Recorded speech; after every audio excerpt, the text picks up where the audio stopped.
Hello guys, मैं शाहिद एक बार फिर से जुपिटर क्लासेस में आपका स्वागत करता हूं। आज का हमारा टॉपिक है प्रिंसिपल्स ऑफ इकोनॉमिक्स। तो गाइस, हार्वर्ड यूनिवर्सिटी के एक प्रोफेसर हैं जिनका नाम निकोलस ग्रिगोरी मैनक्यू है। वो एक अमेरिकन मैक्रो इकोनॉमिस्ट है। तो उन्होंने बताया है कि इकोनॉमिक्स के 10 प्रिंसिपल्स हैं। इकोनॉमिक्स के 10 प्रिंसिपल्स होने का मतलब क्या है कि या फिर प्रिंसिपल्स ऑफ इकोनॉमिक्स होने का क्या मतलब है कि इकोनॉमिक्स जो है वो किन प्रिंसिपल्स पर काम करती है, किन प्रिंसिपल्स पर वर्क करती है। तो आज का हमारा यही टॉपिक रहेगा। सो गाइस, वीडियो को लास्ट तक देखिए और इसके साथ में अगर अब तक आप हमारा चैनल सब्सक्राइब नहीं किया है तो इसको सब्सक्राइब कीजिए। साथ ही हमारा एंड्रॉयड एप्लीकेशन डाउनलोड कीजिए जिसका लिंक आपको डिस्क्रिप्शन बॉक्स में मिल जाएगा। So guys, let's start.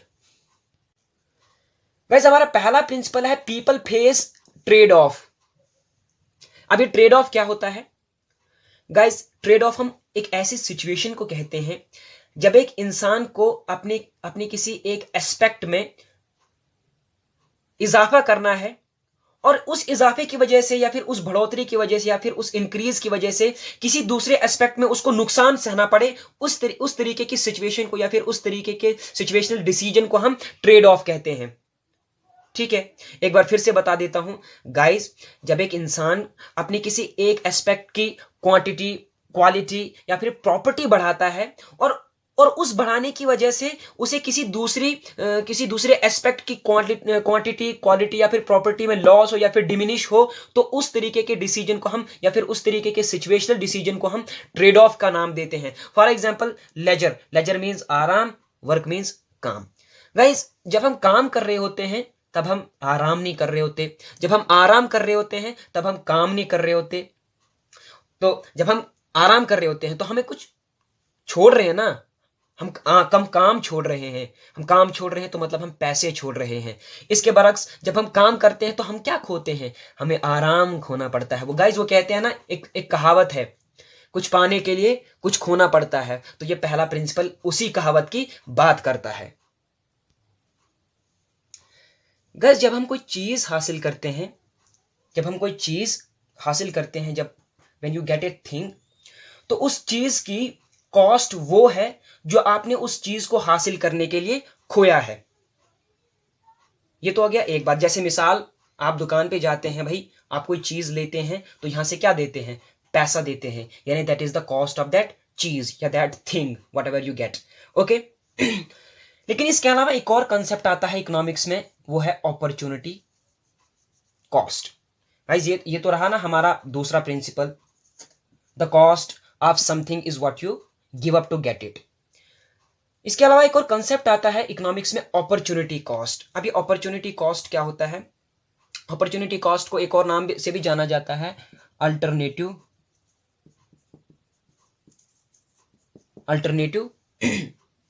Cost.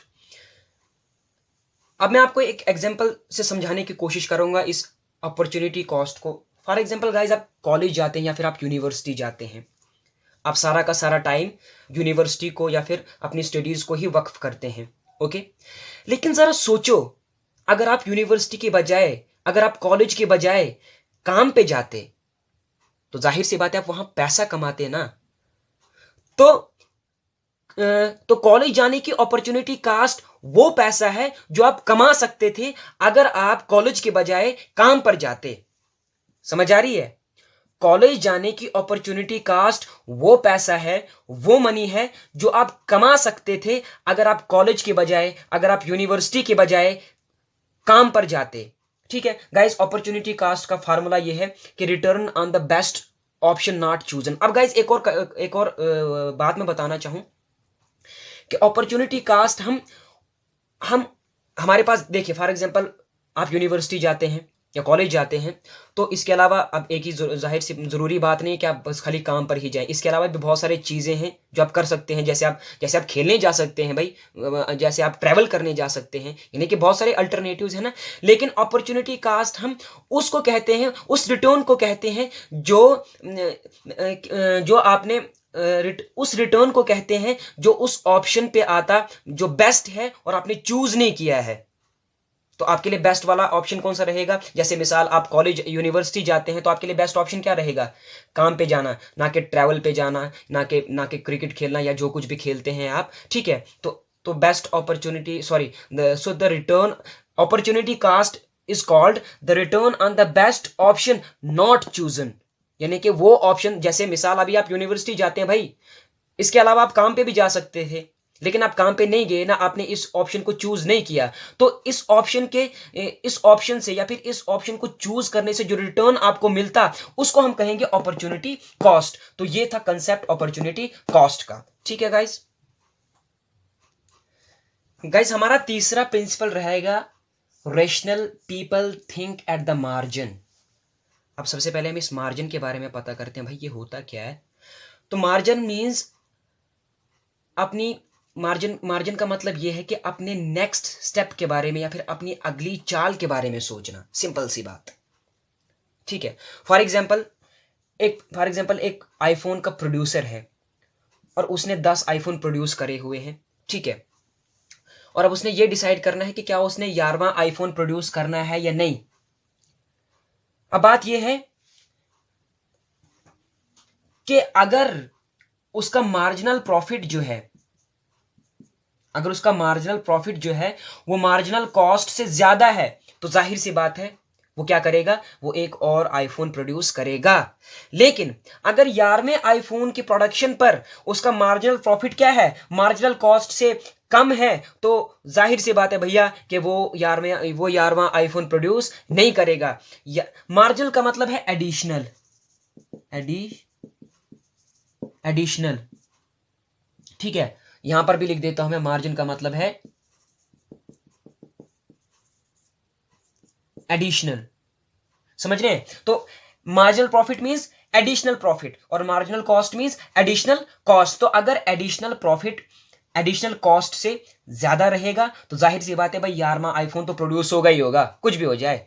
लेकिन अगर मार्जिनल या फिर एडिशनल कॉस्ट जो है वो एडिशनल प्रॉफिट से ज्यादा रहेगी, भाई कॉस्ट ज्यादा है, यानी कि मिसाल के तौर पर आपको एक चीज बनाने में कॉस्ट ज्यादा आ रही है। मिसाल आप एक चीज बना रहे हैं, उसकी प्राइस कितनी है, उसकी प्राइस बाजार में है 10 रुपए, लेकिन जब आप वो चीज बना रहे हो तो आपको 12 रुपए का खर्चा आ रहा है, यानी 12 रुपए की कॉस्ट लग रही है उस चीज को बनाने में। तो आप मुझे ये बताइए भैया कि क्या आप वो चीज प्रोड्यूस करेंगे? नहीं करेंगे। क्यों? क्योंकि आपको 2 रुपए का नुकसान हो रहा है भाई यहाँ पे। तो जाहिर, तो यही कहा जाता है कि रैशनल पीपल क्या है, रैशनल पीपल अपनी इकोनॉमिक एक्टिविटीज के रिलेटेड जो डिसीजंस हैं वो मार्जिन पे लेते हैं। अगर उनका मार्जिनल प्रॉफिट ज्यादा है मार्जिनल कॉस्ट से, तो जाहिर सी बात है कि भाई प्रोडक्शन होगी। और अगर मार्जिनल प्रॉफिट कम है, मार्जिनल प्रॉफिट कम है और मार्जिनल कॉस्ट ज्यादा है, तो प्रोडक्शन नहीं होगी, कुछ भी हो जाए।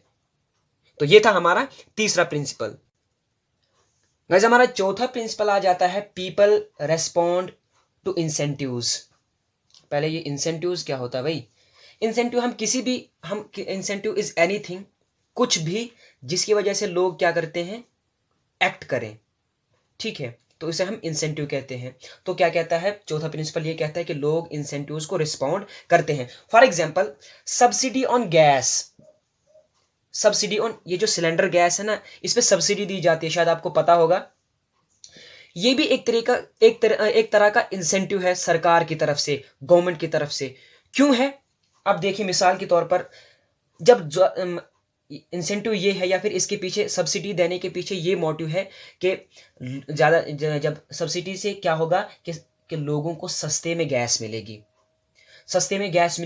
तो हमारा जो पुअर सेक्शन है वो भी सिलेंडर गैस या भी नेचुरल गैस अफोर्ड कर पाएगा। जब वो नेचुरल गैस अफोर्ड कर पाएगा तो उनके किचन में गैस आ जाएगी, यानी उनके किचन में अब लकड़ी नहीं जलेगी। लकड़ी के जलने से 2 इश्यूज हैं, एक तो हेल्थ इश्यू, दूसरा इन्वायरमेंटल इश्यू। हेल्थ इश्यू इस वजह से क्योंकि लकड़ी से जो धुआं निकलता है उससे हमारी आंखों पर, उससे हमारी खांसी पर वगैरह, है ना, कि हमारे रेस्पिरेटरी सिस्टम में भी बहुत सारी डिफेक्ट्स आ जाते हैं। तो हमारी जो औरतें हैं, हमारी जो माएँ और बहनें हैं, तो लकड़ी जलाने की वजह से उनके हेल्थ पर काफ़ी असर पड़ता था। इसके अलावा हमारे इन्वायरमेंट पर भी लकड़ी के जलने से, क्योंकि लकड़ी से कार्बन डाइऑक्साइड प्रोड्यूस होता है, ठीक है, कंबस्चन कार्बन डाइऑक्साइड प्रोड्यूस होता है, तो उससे भी हमारे इन्वायरमेंट पे असर पड़ता है। तो इन दो चीजों को मद्देनजर रखते हुए गैस पर सब्सिडी दी जाती है। सब्सिडी देने का ये एक इंसेंटिव है। इंसेंटिव है कि लोगों को लालच दे रहे हैं कि थोड़ा सा कि लोग क्या करें, ज्यादा से ज्यादा गैस खरीदें। गरीब से गरीब आदमी भी जो है उसके किचन में भी गैस आ जाए, और उसके उसके घर की जो माएँ और बहनें हैं उनके हेल्थ रिलेटेड जो भी इश्यूज हैं वो दूर हो जाएं, और जाहिर सी बात है फिर इन्वायरमेंटल रिलेटेड इश्यूज भी कम हो जाएं। तो ये था हमारा चौथा प्रिंसिपल, यानी पीपल रिस्पॉन्ड टू इंसेंटिव्स। पांचवा पॉइंट है या फिर पांचवा प्रिंसिपल है कि trade can make everyone better of. क्यों? ट्रेड मींस दो कंट्रीज के बीच में business deal, import and export. ठीक है गाइस, जब इंपोर्ट का मतलब ये है कि हमारी इकोनॉमी या फिर एक इकोनॉमी में उन गुड्स का दाखिल होना जो एक इकोनॉमी प्रोड्यूस नहीं कर सकती, या अगर प्रोड्यूस कर भी सकती है तो उनकी कॉस्ट क्या है, काफी हाई है। क्योंकि देखिए, हम बाहर से बहुत सारी ऐसी, हमारी जो इकोनॉमी है या फिर हमारी जो कंट्री है इंडिया, वो बाहर से बहुत सारी ऐसी चीजें मंगाती है जो हम यहाँ पे खुद प्रोड्यूस कर सकते हैं। तो फिर भैया सवाल पैदा होता है कि क्यों मंगाते हैं हम? ऐसे कैसे हो सकता है कि भाई अगर हम खुद प्रोड्यूस कर पा रहे हैं तो फिर बाहर से लाने की जरूरत क्या है? तो बाहर से लाने की जरूरत यह है कि हमारे पास जो टेक्नोलॉजी है वो इतनी एफिशिएंट नहीं है कि हम उन चीजों को कम से कम दामों में पैदा कर सके। अब जाहिर सी बात है कि भाई अगर हम उनको खुद से ही प्रोड्यूस करने लग जाएं तो उनमें कॉस्ट जो है काफी हाई रहेगी। कॉस्ट हाई रहेगी तो प्राइसेस हाई रहेगी, और पोरर सेक्शन उनको अफोर्ड नहीं कर पाएगा। तो इस वजह से हम बहुत सारी चीजें बाहर से मंगाते हैं। तो इसकी वजह से क्या हो जाता है, जब हम तो ये ट्रेड तो इन ट्रेड की वजह से कंट्रीज अपनी इकोनॉमी में क्या करते हैं, greater variety of commodities enjoy करते हैं, यानी कि बहुत सारी वेरियस गुड्स एंड सर्विसेज हमारे इकोनॉमी में फिर अवेलेबल रहते हैं। इसके अलावा गाइस, फॉर एग्जांपल तेल, पेट्रोलियम, डीजल, कैरोसिन, जो कुछ भी पेट्रोल आप इस्तेमाल करते हैं गाड़ियों में, सोचो अगर हम पेट्रोलियम ओपेक कंट्रीज से नहीं लेकर के आते। ओपेक कंट्रीज उन कंट्रीज को कहते हैं जो तेल का कारोबार करते हैं। ठीक है, जहां पर तेल पाया जाता है, ठीक है, जहां तेल का उत्पाद होता है, उन्हें ओपेक कंट्रीज कहते हैं। तो गाइस सोचो, अगर हम ओपेक कंट्री से पेट्रोलियम नहीं लाते तो क्या हम गाड़ियों का, ये जो व्हीकल्स हैं, क्या हम इनका लुत्फ उठा पाते? क्या हम गाड़ियों का फायदा उठा पाते? नहीं, बिल्कुल भी नहीं। तो ये पॉइंट क्लियर हो गया ना कि ट्रेड से क्या हो जाता है, ट्रेड हर एक कंट्री को बेटर ऑफ करता है। ठीक है, उनकी हालत में सुधार लाता है, उनके लिविंग स्टैंडर्ड में सुधार लाता है। फॉर एग्जांपल भाई, जहां पर हमें गाड़ी से 10 मिनट लगते हैं, वहीं पर अगर हमें पैदल चलना होगा तो हमें 1 घंटा भी लग सकता है, यानी हमारे 50 मिनट बच जाते हैं, हम बेटर ऑफ हो जाते हैं। ठीक है, तो ये था पांचवा पॉइंट। गाइस, हमारा छठा प्रिंसिपल है, markets are usually a good way to organise your economic activities. मतलब ये कि मार्केट के थ्रू आप अपनी इकोनॉमिक एक्टिविटीज को ऑर्गेनाइज कर सकते हैं। इकोनॉमिक एक्टिविटीज मींस भाई production, consumption, investment, exchange, etcetera etcetera. यहाँ पे लिख देता हूं मैं। ठीक है, प्रोडक्शन शॉर्ट में लिखता हूं, कंजप्शन, उसके बाद इन्वेस्टमेंट और एक्सचेंज। ये है हमारी इकोनॉमिक एक्टिविटीज। अब मिसाल के तौर पर क्या होता है कि जिन गुड्स की डिमांड जो है काफी हाई रहती है, हम उन्हीं गुड्स को प्रोड्यूस करना ज्यादा पसंद करते हैं। यानी मार्केट में जिन गुड्स की डिमांड क्या है, काफी हाई है, उन गुड्स की सप्लाई भी ज्यादा हाई रहेगी। तो यही कहता है कि मार्केट क्या है, market is usually a good way to organise economic activities. यानी कि मार्केट हमें बताती है कि आपने जैसे हमने पिछली क्लास में पढ़ा था कि central problems of an economy, जिसमें हमने ये पढ़ा था what to produce, how to produce, for whom to produce, पढ़ा था ना। तो क्या है, तो मार्केट क्या है, सॉरी, इस छठे प्रिंसिपल के तहत ये छठा प्रिंसिपल ये बताता है कि आप सेंट्रल प्रॉब्लम्स ऑफ इकोनॉमी के सवालात का जवाब एफिशिएंटली तब देख सकते हैं अगर आप मार्केट को मद्देनजर रखते हुए चलें। समझ आ रही है? यानी जैसे मैंने पहले बताया कि जिन गुड्स की डिमांड काफी ज्यादा है, हम उन्हीं गुड्स को प्रोड्यूस करेंगे ना, उन गुड्स की प्रोडक्शन ज्यादा होगी। तो ये बताता है markets are usually a good way to organise, यानी कि इकोनॉमिक एक्टिविटीज को ऑर्गेनाइज करना, ये बात है। ठीक है, हमारा सातवां प्रिंसिपल है government can sometimes improve economic outcomes, यानी कि गवर्नमेंट कुछ ऐसी एक्टिविटीज कर सकती है या फिर कुछ ऐसे एक्शंस ले सकती है जिसकी वजह से कंट्री के या फिर इकोनॉमी के इकोनॉमिक आउटकम्स जो हैं वो इंप्रूव हो सकते हैं। वो कैसे? फॉर एग्जांपल हम एग्जांपल लेते हैं इन्फ्लेशन की। अब इन्फ्लेशन क्या होता है? इन्फ्लेशन होता है एब्रप्ट राइज इन प्राइसेस, यानी कि प्राइसेस में एबनॉर्मल राइज होना भाई, उसको कहते हैं हम इन्फ्लेशन। या फिर rise in price for a consistent time, एक लंबे समय के लिए जब प्राइसेस में राइज आ जाता है उसको हम इन्फ्लेशन का नाम दे देते हैं। ठीक है, आपने काफी बार सुना होगा इन्फ्लेशन का नाम, इन्फ्लेशन इन्फ्लेशन। तो इन्फ्लेशन का मतलब क्या होता है? Abrupt rise in prices. अब आप अभी मैंने बताया कि हाँ भाई, अभी हमने सातवां प्रिंसिपल पढ़ा कि government can sometimes improve economic outcomes. तो किस तरीके से, अब अगर एक इकोनॉमी में इन्फ्लेशन है तो गवर्नमेंट क्या करेगी कि इस इन्फ्लेशन को कर्ब किया जाए? अब गवर्नमेंट क्या करेगी? अब पहले इन्फ्लेशन किस वजह से होता है? इन्फ्लेशन किस वजह से होता है? इन्फ्लेशन होता है भाई हाई डिमांड की वजह से, हाई एग्रीगेट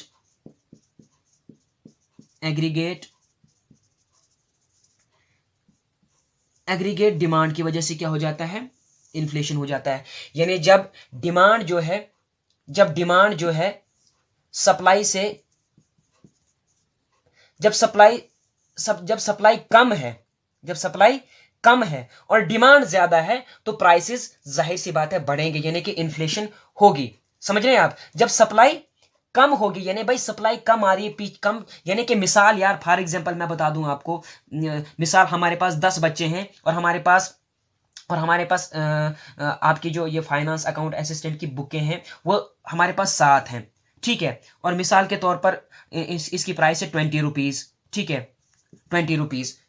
अब 10 बच्चे हैं, किताबें 7 है, यानी सप्लाई कम है, डिमांड ज्यादा है। 10 बच्चों ने किताब खरीदनी लेकिन 7 ही अवेलेबल है हमारे पास। तो दुकानदार लालच में आ जाएगा, क्योंकि उसे पता है कि इनको किताबें लेनी ही लेनी है। तो वो क्या करेगा? वो 7 लोगों को तो, या वो 7 लोगों को, सॉरी हाँ, वो 4-5 लोगों को या फिर 4 लोगों को क्या है, नॉर्मल प्राइस पर ही बेचेगा। लेकिन फिर उसके दिमाग में लालच आ जाएगा और फिर वो बाकी की 3 किताबों को हो सकता है इससे ज्यादा प्राइस पे बेचे। तो जाहिर सी बात है, जब सप्लाई क्या है, जब सप्लाई कम रहती है और डिमांड ज्यादा रहती है तो प्राइसेस बढ़ते हैं, जिसकी वजह से एक इन्फ्लेशन आता है। तो अब सवाल ये पैदा होता है कि एक गवर्नमेंट क्या कर सकती है या फिर क्या करेगी कि वो एक इकोनॉमी में इन्फ्लेशन को कम करे या फिर अपनी इकोनॉमी में इन्फ्लेशन को कर्ब करे, खत्म करे। क्या करेगी हम अभी बताता हूं मैं। अब जैसे मैंने अभी बताया कि इन्फ्लेशन किस वजह से होता है? हाई एग्रीगेट डिमांड की वजह से। अब क्या है? तो जाहिर सी बात है कि जब हमने इन्फ्लेशन को कर्ब करना है, जब सरकार या फिर गवर्नमेंट ने इन्फ्लेशन को कर्ब करना है तो वो क्या करेगी? उसका अटैक इस पे रहेगा, एग्रीगेट डिमांड पे। मतलब कि एग्रीगेट डिमांड को कम करने की कोशिश करी जाएगी ताकि इसको इसके बराबर किया जाए। तो इसको कम किस तरीके से किया जा सकता है? टैक्सेस को बढ़ाया जा सकता है। टैक्सेस के बढ़ाने की वजह से क्या हो जाएगा? लोगों की डिस्पोजेबल इनकम क्या हो जाएगी? डिस्पोजेबल इनकम क्या हो जाएगी? फॉल करेगी भाई। जब टैक्सेस बढ़ा दिए जाएंगे तो लोगों की इनकम कम हो गई, इनकम कम होगी तो वो कम खर्चा कर पाएंगे, कम डिमांड करेंगे तो जाहिर सी बात है एग्रीगेट डिमांड कम होगी और हम इसको इसके बराबर कर सकते हैं। हाँ, तो क्या इसके अलावा एक कोई और तरीका भी है एग्रीगेट डिमांड को कम करने का? जी बिल्कुल है। वो क्या है? वो है गवर्नमेंट एक्सपेंडिचर। भाई सरकार क्या क्या करती है एक इकोनॉमी में? सरकारी स्कूल बनाती है, सरकारी अस्पताल बनाती है, रोडें बनाती है, ब्रिजेस बनाती है, हाईवेज बनाती है, फ्लाईओवर्स बनाती है, टनल्स बनाती है। बहुत सारे ऐसे प्रोजेक्ट्स या फिर बहुत सारे ऐसे काम करती है, इन्वेस्टमेंट होता है सरकार का, जिसकी वजह से क्या हो जाता है? इनकम बढ़ती है। तो जाहिर सी बात है, अगर हमने एग्रीगेट डिमांड को कम करना है तो गवर्नमेंट क्या करेगी? अपने एक्सपेंडिचर को कम करेगी भाई। अगर उसने 10 हाईवेज का कॉन्ट्रैक्ट में 10 हाईवेज बनाने की ठानी है, 10 नहीं बनाएगी, 5 ही बनाएगी। तो उसकी वजह से क्या हो जाएगा? कम लोग इंप्लॉय होंगे, यानी कि कम लोगों को रोजगार मिलेगा। तो जिन लोगों को रोजगार नहीं मिलेगा वो भैया डिमांड ही नहीं करेंगे, वो बहुत सारी चीजें डिमांड नहीं करेंगे, जिसकी वजह से एग्रीगेट डिमांड खुद ब खुद कम हो जाएगी। हम इसको इसके बराबर ला सकते हैं और प्राइसेस जो है फॉल करेंगे, यानी इन्फ्लेशन कर्व होगी। तो आप, मुझे उम्मीद है कि आपको भाई ये पॉइंट समझ आ गया होगा कि एक सरकार किस तरीके से इकोनॉमिक आउटकम्स को इंप्रूव कर सकती है, बेहतर कर सकती है, और हम इन्फ्लेशन के जरिए इसको अच्छे तरीके से समझ भी चुके। हमारा 8वां प्रिंसिपल है भाई, standard of living depends on countries production. यानी लोगों का लिविंग स्टैंडर्ड जो है एक कंट्री की प्रोडक्शन पे डिपेंड करता है, यानी कि प्रोडक्शन लेवल कितना है वो जाहिर करेगा, या फिर उससे इंप्लाई होगा कि लोगों का लिविंग स्टैंडर्ड कैसा होगा। तो high production means high living and vice versa. Vice versa मतलब लो प्रोडक्शन तो लो लिविंग स्टैंडर्ड। वो इसलिए कि भाई जब हम प्रोडक्शन करते हैं तो कैसे करते हैं प्रोडक्शन? प्रोडक्शन आसमानी हो जाती है क्या? नहीं, बल्कि हम एम्प्लॉय करते हैं भाई लोगों को, मशीन वाले को। हमने हमने कुछ चीज बनानी है, हम मजदूरों को भी इंप्लॉय करेंगे, हम मशीन वाले को भी इंप्लॉय करेंगे, एक एंटरप्रेन्योर भी होगा, ठीक है, जाहिर सी बात है, एक लैंड वाला भी होगा जिसकी लैंड पे रेंट दिया जाएगा, उसकी भी इनकम। यानी जब जब प्रोडक्शन होती है तो इंप्लॉय होता है, बंदे इंप्लॉय होते हैं वहां पर, जिनको इनकम दी जाती है। तो जाहिर सी बात है कि भाई हाई प्रोडक्शन है तो ज्यादा से, मतलब कि ज्यादा प्रोडक्शन है तो ज्यादा से ज्यादा लोग इंप्लॉय हुए होंगे, और ज्यादा लोग इंप्लॉय हुए होंगे का मतलब ये है कि भाई इनकम भी उतनी ही हुई होगी। तो ज्यादा इनकम होने का मतलब क्या है? लोग ज्यादा कंजप्शन करेंगे। लोग ज्यादा कंजप्शन करेंगे तो कंजप्शन करने का मतलब क्या है भाई? गुड्स एंड सर्विसेज ज्यादा डिमांड करेंगे, ज्यादा खाएंगे पिएंगे, तो ज्यादा खाना पीना मतलब कि लिविंग स्टैंडर्ड क्या है? लोगों का बढ़ गया है। अब लिविंग स्टैंडर्ड खाने पीने से ही डिटरमाइन नहीं होता है, बल्कि हेल्थ फैसिलिटीज कैसी है, एजुकेशन फैसिलिटीज कैसी है, इससे भी लिविंग स्टैंडर्ड का पता चलता है। तो भाई जाहिर सी बात है, जब प्रोडक्शन ज्यादा होगी तो कंट्री के पास काफी सारी फंड्स होंगी, काफी सारा पैसा होगा, वो हेल्थ पे भी इन्वेस्ट करेगी, वो एजुकेशन पे भी इन्वेस्ट करेगी, और भी अदर तरीके के सोशल कामों पर इन्वेस्ट करेगी, जिसकी वजह से लोगों का लिविंग स्टैंडर्ड क्या है? ऊंचा हो जाएगा। तो ये था हमारा 8वां प्रिंसिपल, जो ये बताता है कि एक कंट्री के लोगों का लिविंग स्टैंडर्ड जो है उस कंट्री की प्रोडक्शन पे, उस कंट्री की लेवल ऑफ प्रोडक्शन लेवल पे डिपेंड करता है। ज्यादा प्रोडक्शन हाई लिविंग स्टैंडर्ड, कम प्रोडक्शन कम लिविंग स्टैंडर्ड। ओके गाइस, हमारा 9वां प्रिंसिपल है, prices rise when government print too much money. मैंने अभी पीछे बताया था, जब मैं 7वां पॉइंट डिस्कस कर रहा था, तो वहां पे मैंने ये बताया था कि प्राइसेस एग्रीगेट डिमांड की वजह से बढ़ते हैं। तो यहाँ पे बात आ रही है कि भाई प्राइसेस बढ़ते हैं जब गवर्नमेंट क्या करती है? बहुत सारा मनी जो है प्रिंट करती है। अब इस बहुत सारा मनी प्रिंट करने की वजह से होता क्या है? तो होता ये है कि जब हम बहुत सारी मनी प्रिंट कर देते हैं तो बैंकों की लेंडिंग कैपेसिटी जो है, या लोन देने की कैपेसिटी जो है, इंक्रीज हो जाती है। जब बैंकों की लोन देने की कैपेसिटी इंक्रीज हो जाती है तो वो लो इंटरेस्ट रेट पे लोन देना शुरू कर देते हैं। समझ आ रही है? तो लो इंटरेस्ट रेट क्या करता है? कस्टमर्स को अट्रैक्ट करता है अपनी तरफ, उनको मोटिवेट करता है कि भाई लोन लो। तो लोग क्या करेंगे? कार के लिए लोन लेंगे, हाउसिंग लोन लेंगे। तो हाउसिंग लोन से क्या होगा? लोग सीमेंट की डिमांड करेंगे, लोग उसकी डिमांड क्या कहते हैं उसको, लोग सरिये की डिमांड करेंगे, लोग बजरी की डिमांड करेंगे, वगैरह वगैरह। कंप्यूटर लोन, लोग कंप्यूटर की लोन करेंगे, ये डिमांड कंप्यूटर लोन की डिमांड करेंगे ताकि वो कंप्यूटर खरीद सके। लेकिन हाँ, तो भाई ठीक है, एग्रीगेट डिमांड बढ़ रही है ना, एग्रीगेट डिमांड बढ़ी तो मसला क्या है? मसला ये है कि हो सकता है कि जितनी कारें हमने, जितनी मतलब कि हो सकता है कि कारों की डिमांड ज्यादा हो जाए और सप्लाई कम है तो प्राइसेस बढ़ेंगे। हो सकता है हमारे पास सीमेंट उतना है नहीं, क्योंकि भाई जैसे मैं एक एग्जांपल देता हूं मैं मनी की। पहले जब मैं छोटा था ना, 8 9 10th में पढ़ता था, तो मैं सोचता था कि भाई या हम देखते थे टीवी पे कि हमारी कंट्री को, हमारी इकोनॉमी को इतना कर्जा है, उस इकोनॉमी को इतना कर्जा है, इस इकोनॉमी को इतना कर्जा है। तो मैं ये सोचता था कि भाई अगर हमारे पास पैसे छापने की मशीन है, यानी हमारी सरकार के पास पैसे छापने की मशीन है, तो वो इतना पैसा क्यों नहीं छाप लेते कि उस कर्जे को ख़त्म करे। या हम ये पढ़ते हैं कि भाई हमारी कंट्री काफ़ी गरीब है, बहुत सारे लोग जो हैं वो बिलो पॉवर्टी लाइन आते हैं। तो मैं ये सोच रहा था कि भाई यार गवर्नमेंट पागल है, ये इतना पैसा क्यों नहीं छाप लेते कि भाई हर एक को पैसा दे दे, भाई जा ऐश कर तो अमीर बन गया।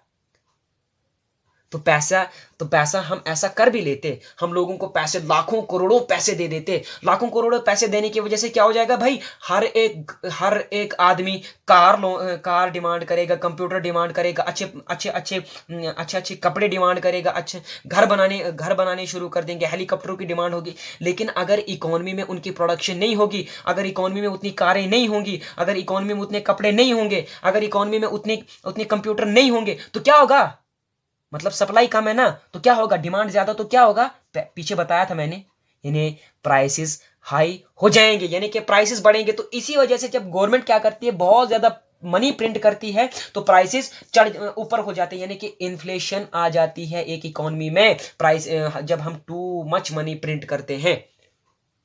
तो ये था हमारा 9वां पॉइंट। गाइज अब बचता है हमारा लास्ट पॉइंट।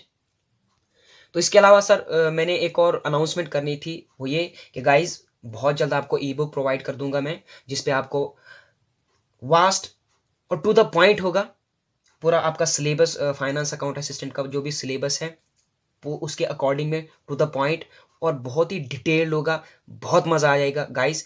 तो बहुत ही जल्द आपको ई बुक प्रोवाइड कर दी जाएगी, उसे परचेज कीजिए, आपको बहुत फ़ायदा होगा उससे आपके एग्जाम में।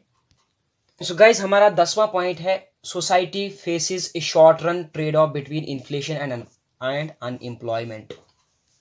मतलब कि अगर इन्फ्लेशन है, थोड़ी सी इन्फ्लेशन है, तो उससे क्या हो जाएगा हमारे, मतलब कि अगर थोड़ी सी इन्फ्लेशन बढ़ जाती है, प्राइसेस बढ़ जाते हैं, तो अनएम्प्लॉयमेंट जाहिर सी बात है कम होगा। अब वो कैसे होगा देखिए, जब शॉर्ट रन में क्या होता है, प्राइसेस बढ़ जाते हैं, तो सप्लायर्स का यही मुद्दा रहता है कि भाई उन्होंने क्या करना है, प्रोडक्शन बढ़ानी है, यानी कि सप्लाई बढ़ानी है। तो अब ज़्यादा से ज़्यादा गुड्स एंड सर्विसेज प्रोड्यूस करने के लिए उन्हें क्या करना पड़ेगा, ज़्यादा से ज़्यादा लोग हायर करने पड़ेंगे, ज़्यादा से ज़्यादा वर्कर्स हायर करने पड़ेंगे, और ज़्यादा से ज़्यादा वर्कर्स हायर करने का मतलब क्या है, लोअर अनएम्प्लॉयमेंट। तो इस तरीके से ये बताता है 10वां पॉइंट कि अगर सोसाइटी को क्या करना है, सोसाइटी को अगर अनएम्प्लॉयमेंट को कर्ब करना है किसी हद तक, तो उसे जो है इन्फ्लेशन को बर्दाश्त करना पड़ेगा भाई, यानी कि राइज इन प्राइसेस को बर्दाश्त करना पड़ेगा। और इसकी एग्जांपल सी रंगाराजन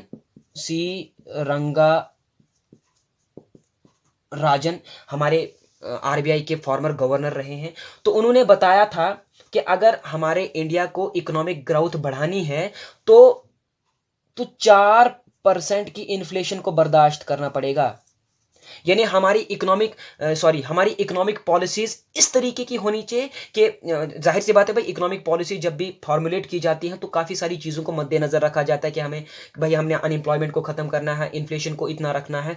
तो सी रंगाराजन ने बताया कि भाई अगर आपने इकोनॉमिक ग्रोथ को अचीव करना है तो 4% का इन्फ्लेशन तो होना ही चाहिए, यानी कि 4% का 4% राइज इन प्राइसेस तो होना ही चाहिए। वो किस लिए होना चाहिए वो मैं बता चुका हूँ, क्योंकि जब प्राइसेस बढ़ते हैं ना, तो प्रोड्यूसर क्या बोलता है, प्रोड्यूसर के दिमाग में लालच पैदा हो जाता है कि भाई प्राइसेस बढ़ रहे हैं, मुझे प्रोडक्शन बढ़ानी है भाई। और प्रोडक्शन बढ़ाने का मतलब क्या है, एक इकोनॉमी में बहुत सारे गुड्स एंड सर्विसेज प्रोड्यूस हो जाएंगे, जिसकी वजह से हमारी जीडीपी बढ़ेगी। जीडीपी बढ़ने का मतलब ग्रोथ बढ़ गई है, यानी कि ग्रोथ रेट या फिर हमारी इकोनॉमिक ग्रोथ हो रही है। तो ये था हमारा आज का टॉपिक, प्रिंसिपल्स ऑफ इकोनॉमिक्स, जिसमें हमने सबसे पहले पॉइंट हमारा रहा पीपल फेसेस ट्रेड ऑफ, दूसरा पॉइंट रहा हमारा the cost of something is what you give up to get it, तीसरा रहा हमारा rational people think at the margin, चौथा people respond to the incentives,